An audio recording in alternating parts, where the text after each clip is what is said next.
E aí galera, sejam bem-vindos a mais um Okun. Eu sou o Gabriel Correal. Eu sou a Amanda Fernandes. A gente vai começando esse vídeo aqui, mas a gente já deixa esse pedido para vocês. Por favor, deixem seu like, seu comentário. Se vocês não seguem a gente ainda, sigam por favor.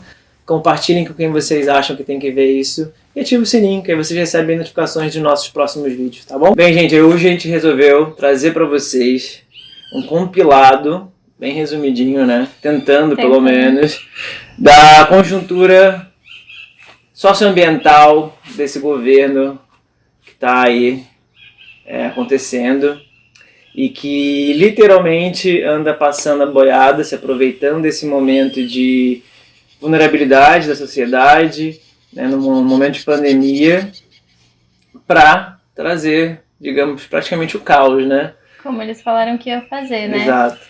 Mas as coisas vão acontecendo uma em cima da outra, né? Com tanta rapidez que até a gente que é da área ambiental tem um pouco de dificuldade, assim, para acompanhar e para entender o que é cada coisa e o que representa esses retrocessos, né? No nosso dia a dia e para todas as pessoas. Então a gente vai tentar trazer aqui uma parte mais resumida, né, e que explique um pouco sobre tudo isso que vem passando, sobre esse tanto de PL que eles estão tentando passar, e para a gente ficar atento, né? Para começar, desde 2019, 1º de janeiro de 2019, começo do governo Bolsonaro, foram cadastrados mais de 1.000 novos agrotóxicos, ou seja, foram liberados mais de 1.000 novos agrotóxicos para as plantações para utilização no Brasil, né? Aí, além disso, 669 agrotóxicos foram reclassificados, deixando de serem classificados como extremamente ou altamente tóxicos. E exatamente esses agrotóxicos são recomendados pela OMS que sejam banidos. Muitos deles, a grande maioria deles, já são banidos há mais de 20 anos na Europa, só para você ter uma ideia. A gente resolveu aceitar. É importante a gente entender que não é que esses produtos deixaram de ser perigosos, é que eles Exato. vão dando um jeito de mudar a nomenclatura para que consiga ser aceito, né? Para ser mais aceito, para que a gente não tenha essa percepção de o quão eles fazem mal à nossa saúde, né? Já é sabido, já é conhecido, que o agrotóxico, ele danifica o solo, ele, né, polui os lençóis freáticos e que gera doenças em quem aplica e até na gente, né, o consumidor final. Doenças como câncer, né? Outra atitude que eles fizeram em relação aos agrotóxicos foi remover da embalagem o alerta de cuidado, né? Para ter cuidado ao manuseio do agrotóxico, e aquela caveirinha, que é um símbolo de toxicidade, né? Que faz mal, que é um veneno, que pode matar se ingerido, ou se, né, pode causar alguma irritação, algum problema, que vinha na embalagem. Mas por que tem interesse em liberar tantos agrotóxicos assim? Bem, o Brasil é bem conhecido pela exportação, né, de milho, de soja principalmente, e eles são produzidos em formas de monocultura, grandes monoculturas, né? A monocultura para exportação, né, a parte do agro, que, né, se fala bastante, eles removem, desmatam uma grande área, removem toda a cobertura vegetal e plantam só aquele item, né, só aquele produto, só aquela planta que será comercializada. É o cultivo de uma coisa só, né? Monocultura, cultivo de uma coisa só. Só que ao implementar só aquele cultivo, você deixa todo o solo desprotegido, você remove todo aquele ambiente que está em um equilíbrio, e aí você, né, gera alguns problemas ao longo do tempo. Surgem pragas, e aí a necessidade de usar agrotóxico. O uso excessivo, né, safra atrás de safra, para produzir o máximo possível para gerar lucro, acaba com o solo, esgota o solo, né? Então há necessidade também de utilização de adubos, insumos químicos para gerar mais fertilidade ao solo. Só que ao longo do tempo, né, a conta vem, né? O pH do solo fica danificado, o agrotóxico ele seleciona, né, aquela praga resistente ali que está no seu cultivo. Então na próxima plantação provavelmente já vai ter uma praga muito mais forte, então você vai ter que usar um agrotóxico mais forte, desenvolvendo um efeito cascata, né? Um efeito dominó, uma retroalimentação negativa.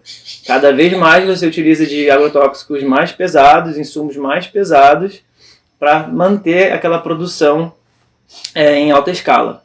Óbvio que com o tempo, né, o solo não aguenta, né? E por isso também não há interesse da maioria desses produtores de parar a safra, de reabilitar o solo. Então, o que acontece? É mais interessante ir em busca de terras novas, seja tomando de pequenos proprietários, invadindo a floresta, comprando de grileiros, invadindo terras indígenas. Então é muito sério isso, é muito problemático, né? O que gera conflitos de terra. E aí, seguindo, né, é pra gente entender meio que mais ou menos uma linha, né? Porque acontece tudo tão interpolado, mas junto com toda isso que o Gabriel trouxe, a gente teve também, ainda tá tendo, né, uma crise dentro do INPE, que é o Instituto Nacional de Pesquisas Espaciais. E o INPE, ele monitora principalmente tudo isso que acontece na Amazônia, né? Através de satélites, ele consegue monitorar Amazônia, Pantanal. Sim, esses biomas que são mega importantes para a nossa biodiversidade. Ele monitora tanto o desmatamento, quanto as queimadas, quanto as invasões de terra. O INPE traz essas informações super relevantes e é o INPE que dá alguns alertas para o governo sobre o aumento das queimadas e do desmatamento. E aí, com relação a esses alertas, a gente teve as maiores taxas de desmatamento em 2019 e 2020, sendo que 2019 a gente teve uma área de mais de 9 mil quilômetros quadrados, né, que é o que despertou o maior número de alertas dos últimos 10 anos, e a intensidade desses efeitos, elas foram sentidas até mesmo no sul e no sudeste do país, né? A gente teve o evento, não sei se vocês lembram, quando um dia em São Paulo, por causa de uma frente fria, mas juntando também com a fumaça que estava vindo das queimadas, né? A gente teve à tarde ficou escuro, o céu ficou totalmente escuro. No meio da tarde.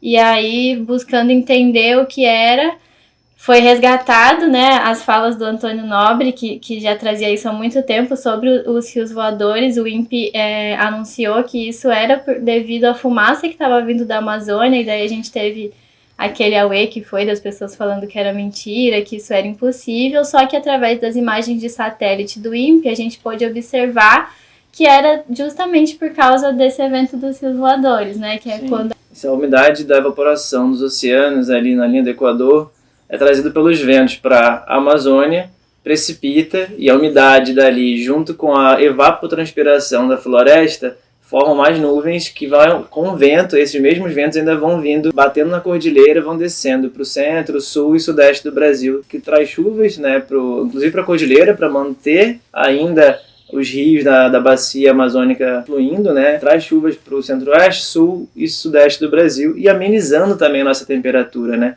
Trazendo umidade também. Exato, né? Um grande serviço que a Amazônia faz ecossistêmico, né? Pra gente, né? A gente pode não perceber, mas a gente não conseguia entender e visualizar o porquê, como a queimada no Pantanal e na Amazônia podia trazer essa fumaça para cá. Alegaram que era da Bolívia, que era um pouco mais próximo, que podia ser. Não, mas realmente esse caminho acontece, esse caminho faz. E isso já era falado por Antônio Nobre há 10 anos atrás. E aí tem esse nome de rio voador, porque é exatamente isso. É como se fosse um rio conectando a Amazônia e todo o sudeste e sul, né, do Brasil. E é um ótimo exemplo de como realmente tudo está conectado, né, dentro dos ecossistemas. Por isso que a gente sempre fala dessa interconexão. E aí a gente teve esse exemplo e realmente a ciência comprovou que era por conta disso, dessa fumaça, e mesmo assim, apesar das imagens de satélite, das explicações coerentes dos cientistas, o governo continuou negando tanto a origem da fumaça, falando que não era, quanto as queimadas, né? Não só que essa fumaça e que todo esse escurecimento do céu tinha a ver com as queimadas, mas ele também continuou negando que estava havendo queimadas, e falando que isso não era devido ao desmatamento, né, as ações relacionadas ao agronegócio principalmente, mas que era só por conta de um período de estiagem e que isso era natural. Super normal. Como se as estiagens também não estivessem conectadas com o aquecimento global e com tudo isso, né? Realmente existe a questão das estiagens, são meses que chovem menos, né? Lá as áreas alagadas da Amazônia diminuem, a área do Pantanal diminui. E por isso algumas áreas ficam mais suscetíveis à seca. E claro, um raio naturalmente caindo vai pegar fogo. Um acidente de uma guimba de cigarro pode pegar fogo. Mas viram que não era bem assim, né? Seguia um padrão. Foi o maior índice de incêndios nos últimos 10 anos. E não teve essa precipitação de chuva, nem a quantidade de raios que justificasse isso, sabe? Realmente levando a crer que eram incêndios criminosos. Até mesmo por conta das imagens de satélite, Exato. né, que conseguiam comprovar. E já é tão certo e comprovado que realmente os índices de desmatamento atingiram níveis maiores, né, do que o que a gente tinha medido até então, pelo menos em 10 anos, que a gente teve até esse artigo publicado por brasileiros, né, na revista Nature, que é uma revista, uma das mais reconhecidas, né, na área, e a gente trouxe já, né, sobre esse artigo aqui. A gente já veio falando um pouquinho sobre ele no Instagram, até no último vídeo que a gente fez também, que ele comprova, né, que até certo ponto a floresta amazônica já está servindo como emissor de CO2, de dióxido de carbono na atmosfera, que é um gás de efeito estufa, né? Porque antigamente o número de desmatamentos e queimadas ainda que eliminam, né, queimada, desmatamento, aquela matéria orgânica em decomposição, ela gera CO2 também, que vai para a atmosfera. Antigamente, até 2019, 2018, um lado da floresta, o lado ocidental, né, que fica para o lado dos outros nossos países vizinhos que dividem a Amazônia com a gente, o Acre também, conseguia absorver esse CO2, então ficava em equilíbrio. Chegou a um ponto de ter ultrapassado esse equilíbrio, já desmatou mais, avançou mais com as queimadas, e por isso a Amazônia está emitindo mais CO2 do que ela consegue absorver. Né? E aí algumas pessoas usam isso como uma desculpa de que não tem tanto problema assim, de que isso fica sendo alarmado pelos cientistas, porque usam dessa desculpa de que a Amazônia consegue filtrar o CO2, se esquecendo de que há um limite, né, para isso. A floresta não filtra infinitamente, como esse artigo comprova, tem um limite que ela não é mais capaz de filtrar o excesso de gás carbônico. Toda equação química tem um limite, né? Então não é porque a gente vai dar CO2 continuamente para a árvore que ela vai produzir, né, ela vai fazer mais fotossíntese. Não é assim que funciona, né? E aí esse artigo prova realmente que... Assim como o metabolismo do nosso corpo, né, tem um limite para tudo que a gente ingere, da mesma maneira acontece com o metabolismo da floresta. Não adianta a gente aumentar o número de CO2 e diminuir o número de árvores também, né? Porque também a balança também fica desfavorável nesse sentido. Conta nunca fecha. Não fecha. E aí, como o INPE é a instituição que estava à frente disso, conseguindo sempre comprovar e conseguindo rebater com dados científicos o negacionismo, né, sempre com imagens, com dados, com artigos, isso foi criando uma tensão, né, cada vez maior entre o governo e seu negacionismo e o INPE, até que para tentar abafar um pouco desses dados que comprovavam o aumento do desmatamento e das queimadas na Amazônia, o diretor do INPE, Ricardo Galvão, foi exonerado, afastado do cargo de presidente do INPE. E aí a gente teve nesse mesmo período até uma ameaça, né, de que contratariam uma empresa privada para cuidar desse monitoramento das queimadas e do desmatamento, ao invés do INPE continuar à frente, o que já era um grande nível de ameaça, né, mostrando o quanto as pesquisas científicas realmente podem agir contra o negacionismo e o quanto isso é uma ameaça para quem está tentando omitir dados. E assim, vale ressaltar que o INPE é ligado ao Ministério da Tecnologia, Ciência e Tecnologia. E aí eles repassavam essas informações para o Ministério da Ciência e Tecnologia, que entrava em contato com o Ministério do Meio Ambiente para que ações de repressão, né, ação fossem tomadas. Era um trabalho em conjunto, né? E é um tanto quanto contraditório. O governo está cortando gastos há muito tempo na área ambiental, desde que assumiu, desde Michel Temer, na verdade, vem rolando cortes, né, investimentos para a área do meio ambiente, e o ministro dizer que vai contratar uma empresa privada para fazer esse monitoramento. Não faz sentido, né? Que seria mais gasto. Mais um gasto, né? E aí, com esse histórico todo e esse atrito cada vez mais forte, o governo tem cortado, né, como o Gabriel falou, cada vez mais as verbas, sendo que esse ano o INPE teve o orçamento mais baixo de toda a sua história. E a gente pode imaginar um órgão que tenha tamanha estrutura, né, de satélite, de monitoramento, exige um nível de computador, de tecnologia muito alto, né? E que para manter isso, tanto em termos energéticos quanto de pesquisadores e de toda a estrutura que está ali, exige que tenha um gasto apropriado para conseguir manter tudo que tem que fazer. E daí, com o corte desse ano, O INPE anunciou que provavelmente em agosto, mas ainda não aconteceu, mas está na iminência de ter que desligar uma super máquina que eles têm, né, que chama de supercomputador, que é o que consegue prever para a gente e anunciar os períodos de crise hídrica e de estiagem. Então, consegue avisar o governo o quanto essa crise vai durar e avisar toda a população para que a gente tenha formas de se preparar, né, que o governo tome medidas necessárias para que a gente não tenha crises hídricas intensas e precise passar por períodos de apagão, como a gente está na iminência de acontecer agora, ainda esse ano.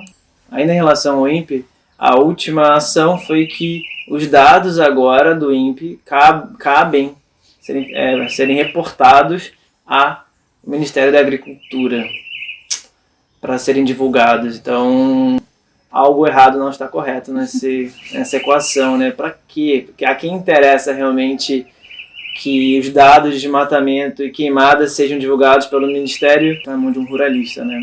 Ainda esse ano, em abril, o superintendente da Polícia Federal do Amazonas foi exonerado por protocolar notícia-crime junto ao STF contra o ex-ministro do Meio Ambiente, por ter visto indícios de suposto beneficiamento de madeireiros ilegais na Amazônia, o que facilita a grilagem de terra. Isso porque, durante uma ação da Polícia Federal, foram apreendidos 200 mil metros cúbicos de madeira ilegais. Isso porque depois de órgãos dos Estados Unidos notarem ações suspeitas de carregamento de madeira já lá nos Estados Unidos, entraram em contato com o governo brasileiro, com a PF, eles foram investigar, encontraram esse esquema de corte de madeira ilegal para venda. E nesse processo, ao ser exonerado também, o ex-ministro do Meio Ambiente diz que estava tudo correto, que era besteira, a PF agiu de forma errada, equivocada. Mas o interessante é que 70% dessa carga, avaliada em 130 milhões de reais, não teve nenhum dono para ir reclamar a posse, né? Será que realmente estava legal isso? Será que estava correto? Muito estranho, né? E ainda, né, nesse contexto da Amazônia, do desmatamento e de toda essa crise, a gente tem um dado também que em 2019, o que a gente chama de Pan-Amazônia, que é o conjunto do bioma Amazônia, somando não só o Brasil, mas todos os outros 8 países que também compõem esse bioma, né? A gente perdeu mais de 1,7 milhão de hectares de floresta primária. E quando a gente traz esse dado falando sobre floresta primária, a gente tem um alerta ainda maior, porque floresta primária, ela é uma floresta intocada, que ela nunca foi tocada pelo homem e cresceu depois. A gente fala primária por conta disso, porque ela é uma floresta ainda virgem, né, com toda a biodiversidade ali atuando. E quando a gente fala sobre hectare, sobre 1 milhão de hectares, esse número fica meio perdido na nossa cabeça, a gente não consegue ter dimensão do que é isso, né? Mas significa, essa perda que a gente teve na Amazônia de 1,7 milhão de hectares, significa um pouco mais de 3 campos de futebol de mata primária por minuto. Então, são 3 campos de futebol desmatados a cada minuto. E aí, quando a gente pensa, além desse número ser muito exorbitante, a gravidade disso é que não é só uma questão quantitativa de número, mas do que a gente perde de qualidade de floresta, né? Porque o que está ali, não que seja pouco, né? Não é que são só árvores, mas existe todas as inter-relações, toda a biodiversidade, tudo aquilo que se conecta e que forma a existência daquele lugar, né? São as relações que estão ali que a gente perde, que elas nunca mais são recompostas, mesmo que a gente tenha um reflorestamento. Bem, diante disso, ainda em abril, Biden, o presidente dos Estados Unidos, convocou a cúpula do clima. E durante a cúpula do clima, Bolsonaro falou, abre aspas, determinei que nossa neutralidade climática seja alcançada até 2050, antecipando em 10 anos a sinalização anterior. Entre as medidas necessárias para tanto, destaco aqui o compromisso de eliminar o desmatamento ilegal até 2030, fecha aspas. Além disso, ele e o ex-ministro pediram auxílio, né, uma injeção de $1 bilhão, e ele ainda disse assim: diante da magnitude dos obstáculos, inclusive financeiros, é fundamental podermos contar com a contribuição de países, empresas, entidades e pessoas dispostas a atuar de maneira imediata, real e construtiva na solução desses problemas. Só que isso não é o pior. Agora vem a frase mais cara de pau de todas, que é preciso haver justa remuneração pelos serviços ambientais prestados por nossos biomas ao planeta, como forma de reconhecer o caráter econômico das atividades de conservação. Ou seja, a gente não vai desmatar, a gente vai perder por não desmatar, então vocês nos ajudam, nos paguem para poder a gente preservar. Ele mostrou que ele estava ali só para conseguir fundo, né? Ele estava ali só para conseguir fundo. Não estava em defesa da Amazônia. Exatamente. Ele está meio que pedindo um resgate dos biomas brasileiros, mas principalmente da Amazônia. Isso porque lá no começo, em 2019, até em 2020 também, ele criou uma tensão internacional, agredindo a Angela Merkel, a Alemanha, a Noruega, a mulher do Macron, presidente da França, culpabilizou Leonardo DiCaprio por atuar junto com ONGs e tacar fogo na Amazônia, e agora ele vem com esse papo. Rindo pra não chorar. Rindo pra não chorar, porque é bem difícil. Mas o mais interessante é que depois da cúpula, depois de ter falado tudo isso, que vai acelerar em 10 anos a neutralidade climática, acabar com o desmatamento legal até 2030 e pedir $1 bilhão, ele aprovou um corte de 24% em relação a 2020 para o meio ambiente, então tanto quanto contraditório, só para não perder o costume nesse governo, principalmente quando o foco é meio ambiente. E aí, seguindo aí essa linha de desastre, né, para a gente conseguir ver que tudo estava acontecendo muito ao mesmo tempo, né, e isso também como uma estratégia para que a gente não tenha fôlego e tempo de se mobilizar e lutar e pedir mobilização das pessoas, né, porque a gente entender muito bem, né, tudo vai sendo atropelado e a gente não consegue os militantes se organizarem e pedir ações e, enfim, e tudo isso por um motivo, né? Não é só porque estão acontecendo rápido aleatoriamente. E aí, junto com tudo isso, uma das PLs que a gente teve aprovada em caráter de urgência, como todas essas outras que a gente está vendo, né? Eles aproveitam de algum grande tema e um deles está sendo a pandemia. E aí, normalmente à noite ou em períodos que está acontecendo alguma outra coisa e ninguém consegue olhar, né, para o que está sendo passado na Câmara, eles enfiam algum desses PLs em caráter de urgência, e um deles foi esse, o PL 2159, que é o PL do licenciamento, foi aprovado em caráter de urgência na Câmara Federal e agora ele está tramitando pelo Senado, né? E esse PL, ele permite que sejam dispensados do licenciamento ambiental alguns empreendimentos. E o licenciamento ambiental, ele é um estudo muito detalhado, feito por uma equipe normalmente multidisciplinar, mas principalmente com técnicos e pesquisadores da área ambiental, onde tudo é muito bem estudado, né? Tanto o impacto que vai ter no ambiente, quanto em todo o impacto social e ver se tem comunidades no entorno, principalmente se é território indígena, o quanto aquilo vai ter risco de atingir as populações e fazer mal para a saúde, enfim. Tudo o que pode acontecer com relação àquele empreendimento é muito bem estudado e feito um relatório que aponta isso. E aí esse PL, com a desculpa de que tudo isso é muito burocrático e demora, e realmente e demora, porque tem muitos detalhes. Tem que demorar, né? A gente tá, né? Não é uma coisa simples. Tem muita coisa para se analisar e para colocar em estudo, né? E realmente não é demorado por burocracia, porque são muitas coisas que precisam ser analizadas. E mesmo assim, gente, ainda é falho. Porque bem falho. Há pressões para que seja mais rápido, custos, né? Porque são empresas terceirizadas, então não é 100% detalhado, sabe? E ainda assim demora, né? E aí com essa desculpa de que é muito burocrático, barra o desenvolvimento, né? Que é sempre essa mesma desculpa.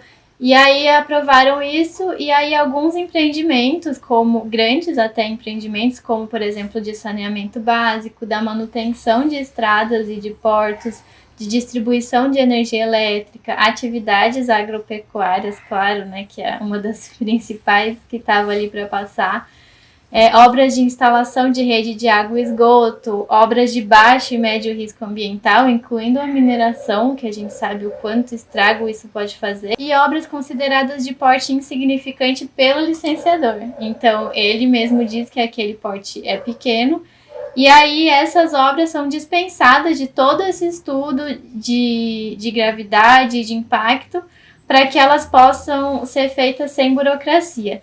E isso representa um grave retrocesso no direito constitucional, né, com relação ao meio ambiente equilibrado e à saúde da população brasileira. Porque a gente tem exemplos de tragédias muito recentes, como Brumadinho e Mariana, como o derramamento de petróleo na orla marítima, né, que a gente viu chegando principalmente no Nordeste, os incêndios provocados no Cerrado, no Pantanal, na Amazônia, o avanço da monocultura, como a gente falou lá antes no começo do vídeo, e da expansão dos agrotóxicos, que mostram como é importante para a população e para as futuras gerações que essa legislação ambiental seja fortalecida. E os principais problemas dessa PL é que ela altera a definição de impacto ambiental, então ela tem outra leitura muito mais aberta e muito mais permissiva sobre o que é um impacto tanto no ambiente quanto na população. Ela permite que os donos dos empreendimentos façam uma autodeclaração de que aquele empreendimento pode ser realizado, então eles mesmos fazem essa autodeclaração, se colocando como responsáveis, né, já que não tem um estudo, então se alguma coisa acontecer, também essa responsabilidade cai mais sobre eles, só que a gente sabe também que isso é difícil, porque a gente não tem uma fiscalização eficiente. E ainda tivemos cortes nas fiscalizações em todos os órgãos ambientais. E ela traz uma lista com 13 dispensas de licenciamento para atividades altamente impactantes. Ela permite que as renovações dessas licenças, desses empreendimentos que estarão em curso, seja feita de forma online. Então não vai ter um grupo de estudos e de técnicos para ir lá ver se aquilo está acontecendo em conformidade, se não está tendo impactos grandes, se a população do entorno não está em risco, se realmente não é uma área de território indígena, e ele mesmo faz uma renovação online daquilo que ele está fazendo. E, principalmente, uma das violações mais fortes que a gente tem com relação à PL é a violação nos direitos dos povos e comunidades originárias, né, como os territórios indígenas. E a PL também fere alguns principais acordos internacionais, da qual o Brasil hoje é signatário, como a Organização Internacional do Trabalho, a Convenção de Minamata, que fala sobre a exposição ao mercúrio, né, não utilizar o mercúrio durante o garimpo, o direito humano à água e ao esgotamento sanitário da ONU. Ela também fragiliza a Agenda 2030, que fala dos Objetivos de Desenvolvimento Sustentável, da qual o Brasil se comprometeu, né, com alguns, e o Acordo de Paris sobre as mudanças climáticas. Então, essa PL fere todos esses compromissos que o Brasil tem com outros países. E uma das coisas mais fortes que a gente tem de impacto é que libera a atividade agropecuária do licenciamento. E a gente sabe que ela é o que mais está ligada hoje com o desmatamento e com as emergências climáticas e com diversos outros problemas que a gente tem em curso. E aí eles são liberados da necessidade de estudo e de licenciamento ambiental para poder seguir com os empreendimentos e atender ao agronegócio no Brasil. A pecuária, né, em relação à mudança climática, como a Amanda estava falando, porque ela também faz o processo parecido com o da monocultura, né? Ele desmata tudo, deixa aquilo tudo decompondo, ataca fogo para poder ser mais rápido, planta capim, bota o gado vai pastar, compactar o solo, daqui a pouco o solo também já não está muito produtivo, tem que procurar outras terras, sem falar, e aí todo o processo de matamento, queimado de novo, sem falar nos gases que são eliminados pelo próprio gado, como o metano, que é um gás de efeito estufa. E sem falar que as principais monoculturas elas são realizadas para fazer ração para alimentar os gados da agropecuária. E seguindo esse raciocínio de necessidade de mais terras e vamos produzir, a PL da grilagem, a PL 2633, surge no cenário. E o que ela pretende? Né? Ela alega querer agilizar a legalização de pequenos e médios produtores rurais. Sempre nessa questão de agilizar, de burocratizar, mas realmente atuar no problema do que está acontecendo, né, como investimento nas instituições reguladoras, nas instituições fiscalizadoras, que deveriam estar ali com mais fiscais, mais pessoas trabalhando, não acontece. Bem, seria assim, o produtor que ocupasse terras irregulares até 22 de julho de 2008, no tamanho máximo de até 6 módulos fiscais, poderá ter suas terras regularizadas por meio de declaração e sem necessidade de fiscalização. Para isso, o ocupante precisa ter o documento de comprovação Cadastro Ambiental Rural, o CAR, declaração de que exerce ocupação e exploração da área até a data citada, né, em 2008, não pode ter nenhum outro imóvel qualquer no seu nome no país, não pode ser beneficiário do programa de reforma agrária, não pode ser empregador, né, não pode ser citado como um empregador que pratica condições, submete os trabalhadores a condições análogas à escravidão. E por último, ele não pode ser ou ter cônjuge ou companheiro que sejam servidores dos Ministérios da Economia ou da Agricultura, do INCRA, da Secretaria de Patrimônio da União, ou de órgãos de terras estaduais ou do Distrito Federal. É um tanto quanto estranho, né, e foi muito questionada essa PL porque já existe uma legislação vigente que prevê regras mais flexíveis para ocupações de até 4 módulos fiscais. Sem falar que o INCRA, que é o órgão responsável por essas regularizações, pela reforma agrária, ela vem sofrendo cortes em seu orçamento e o seu orçamento de 2020 teve 66%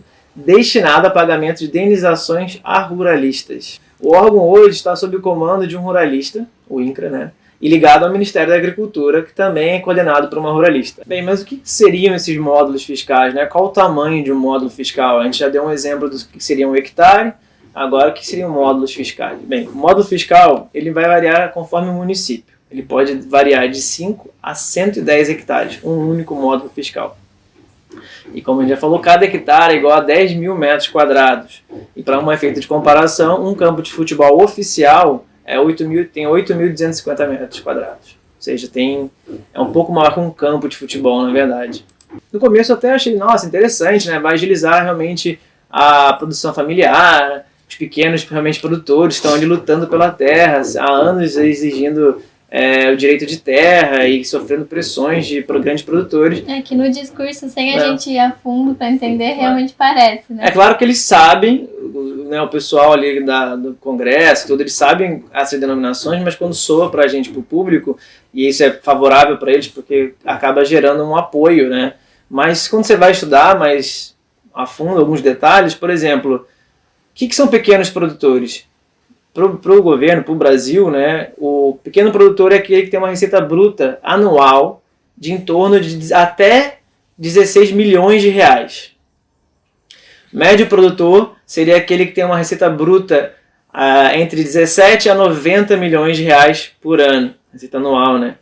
E aí você vai agora ao que eu pensava, né? Aquele pequenininho, né? O que seria uma pequena propriedade? A pequena propriedade ela é de 1 a 4 hectares, ou seja, ela é menor que um módulo fiscal em qualquer município do Brasil.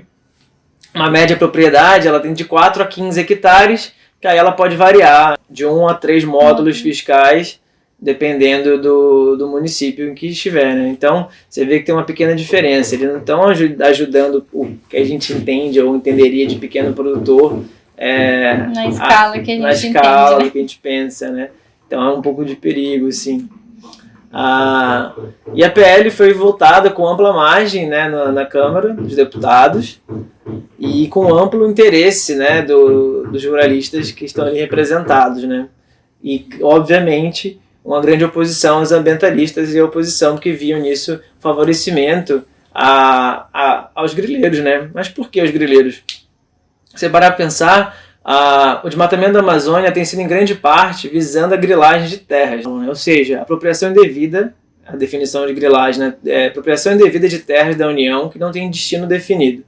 Aí o que eles fazem? Para isso eles desmatam com tratores e correntes, o famoso correntão, que tem sido bastante divulgado aí, aparecendo na mídia também. O que o correntão faz? Ele derruba toda a cobertura vegetal da área muito rápido e depois espera que seque, né, fica um ambiente seco, um momento seco e ataca fogo. E aí a gente já volta para aquele alto índice de queimadas que a gente teve em 2019 e 2020. Né? Como você vê, tudo está ligado.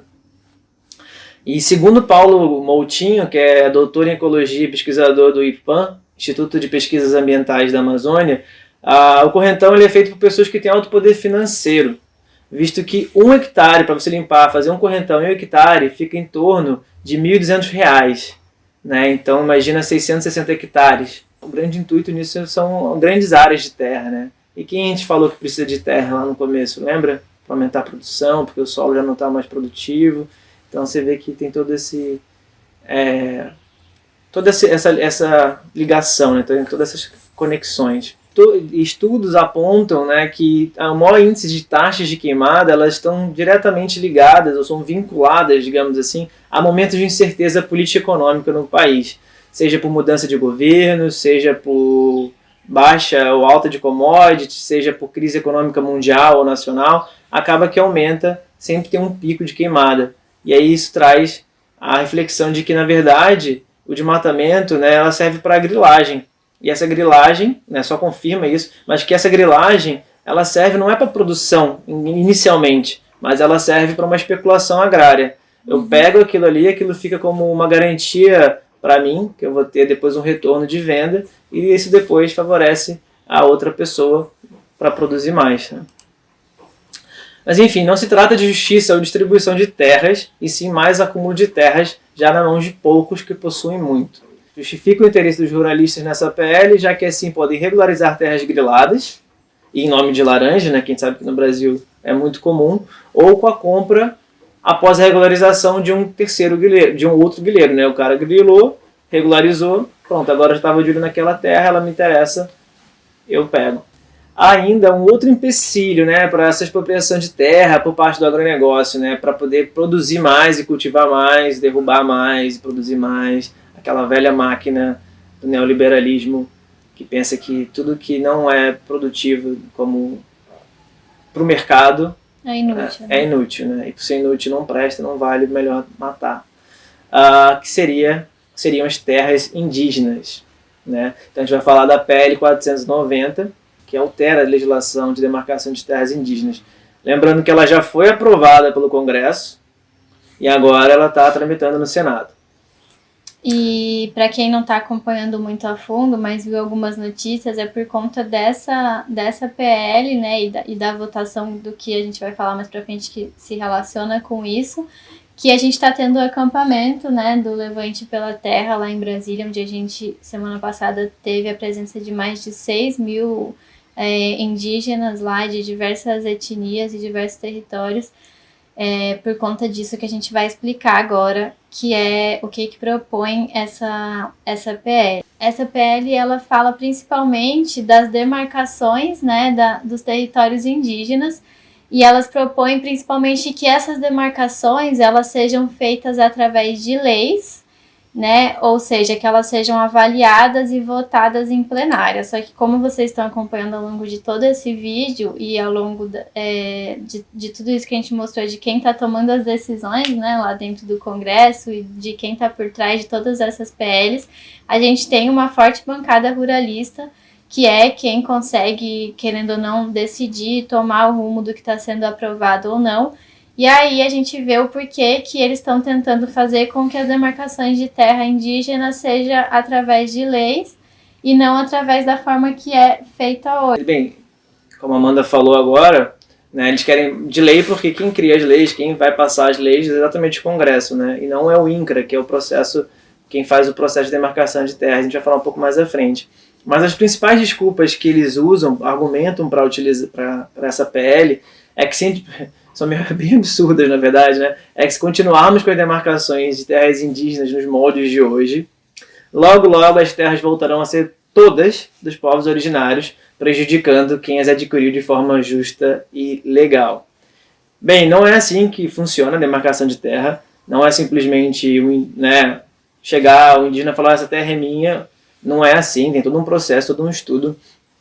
E isso é só uma utilização do absurdo para tentar mexer no consciente coletivo e a gente entender que, poxa, aquela pessoa adquiriu a propriedade privada de uma forma justa, e tem documentação, vai ser expropriado e não sei o quê. Não é assim, gente. As coisas não vão acontecer dessa forma, né?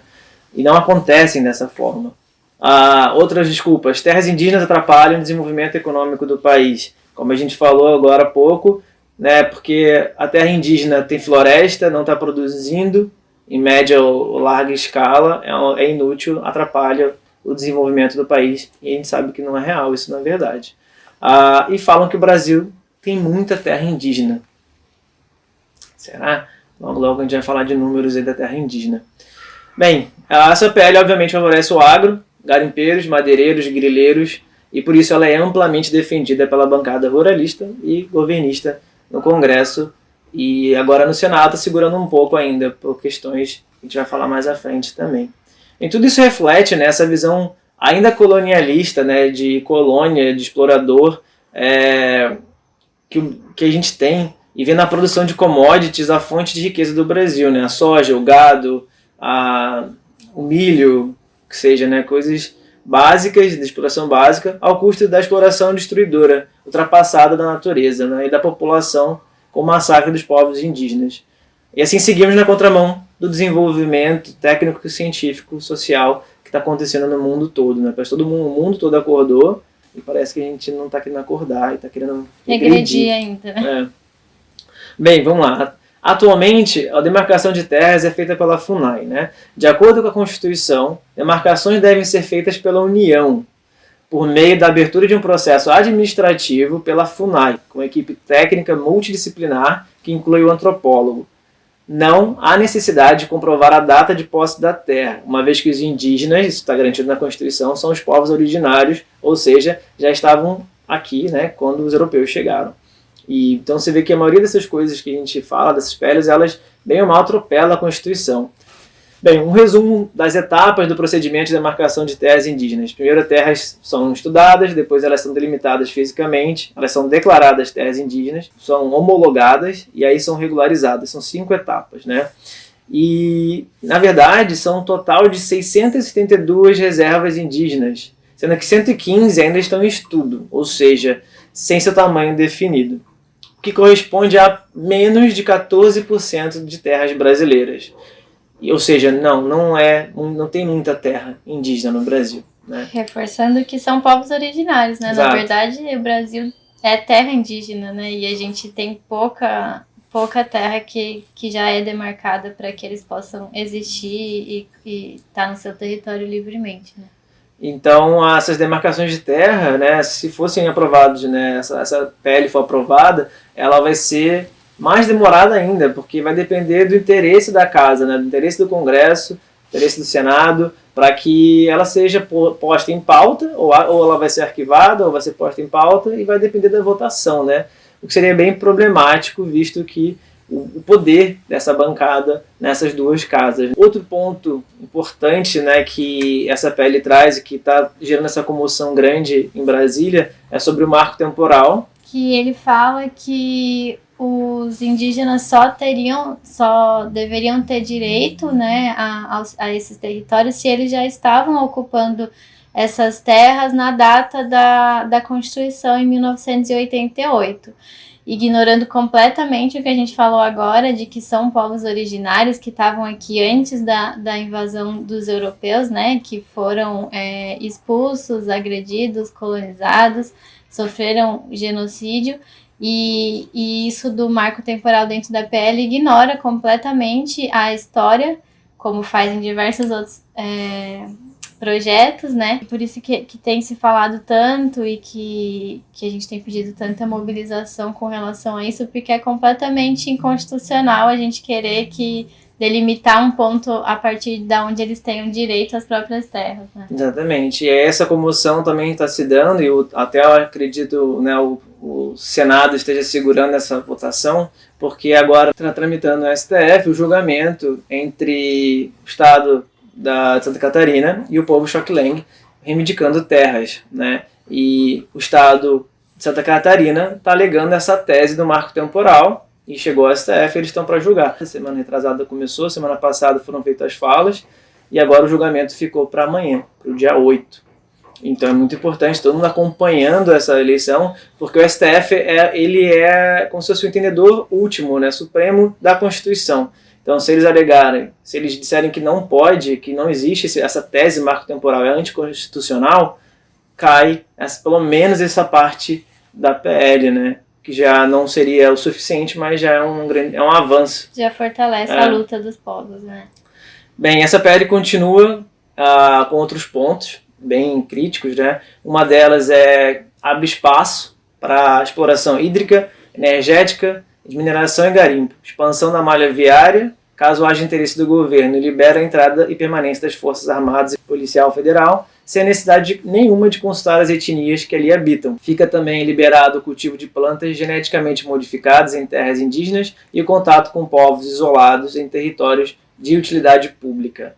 Bem, é muito questionável, né, porque a gente sabe que todos esses empreendimentos trazem um impacto social para qualquer cidade, qualquer localidade. Se imagina para a população indígena que está mais afastada, não necessariamente os isolados, né? Já vai trazer esse impacto, contaminação de água pelo garimpo, violência de todo tipo que a gente sabe que acontece, principalmente a violência contra a mulher. Doença, como a gente tem o exemplo da pandemia agora, né? Onde os indígenas sofreram um imenso genocídio. Principalmente para os povos isolados. O Brasil é o país que tem mais povos isolados dentro da Amazônia e a gente está pondo em risco esse contato forçado, né? A pele, né, favorece ainda isso, o cultivo de plantas geneticamente modificadas, ou seja, os transgênicos, sendo que os indígenas trabalham em harmonia com a floresta, cultivam o que a floresta dá, sempre em reciprocidade com a floresta, beneficiamento mútuo. Então seria um tanto contraditório e influenciaria de vez assim nos meios de cultura e de vida desse povo, não levando em consideração esse direito que eles têm, né? E por último, permite que terras reservadas possam ser tomadas dos indígenas se a União considerar que eles perderam seus traços culturais. Quem define que ele perdeu os traços culturais? Porque é muito estranho. Ainda hoje, muita gente pensa que o indígena não pode usar um tênis, não pode falar português, não pode estar de roupa, não pode usar celular, que ele já deixou de ser indígena. Não é isso, gente. Indígena é muito mais, é uma questão cultural, questão étnica. Então eles podem sim ter acesso à civilização, mas não necessariamente eles precisam deixar o modo de vida deles no meio na floresta, com a roça deles. E a nossa cultura não tem a mínima capacidade de julgar o que é traço cultural indígena. E note-se bem, a Constituição reconhece aos indígenas o usufruto exclusivo de tais terras, o que significa em bom português e melhor direito que ninguém tem direito de ocupá-la como posseiro. Por isso mesmo elas são declaradas inalienáveis e indisponíveis e os direitos sobre elas imprescritíveis. Então isso é para ficar bem na nossa mente. Ou seja, tudo isso é inconstitucional, né? Só que, de novo, a gente, nesse modelo de produção exploradora, extrativista,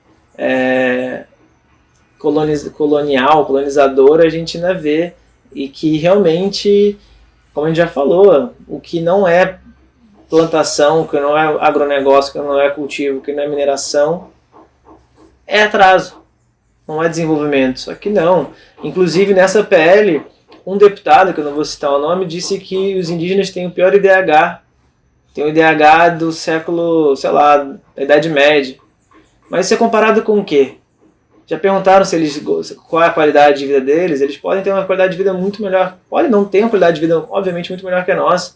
Ar puro, natureza, comida. Claro, quando eles não são pressionados, como está acontecendo com os Yanomamis, com os garimpeiros lá em Roraima, tomando tiro o tempo todo. Não vem madeireiro legal para atirar e matar, estuprar.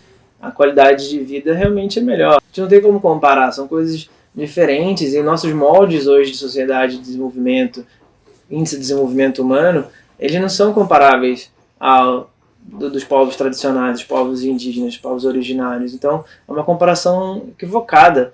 E, de novo, atrelando isso a um progresso que é associado ao desmatamento. E, bom, é muita coisa, muita informação. A gente fez isso com o intuito da gente ter uma clareza maior sobre o tamanho dos retrocessos, sobre tudo que está passando, sem muita gente conseguir acompanhar, para a gente também trazer esse alerta do quanto é importante a gente estar atento a tudo que está acontecendo, né? Essa história de não querer se envolver com política, de achar que isso não é importante, faz com que tudo isso aconteça, que a gente esteja em extrema vulnerabilidade ambiental, social.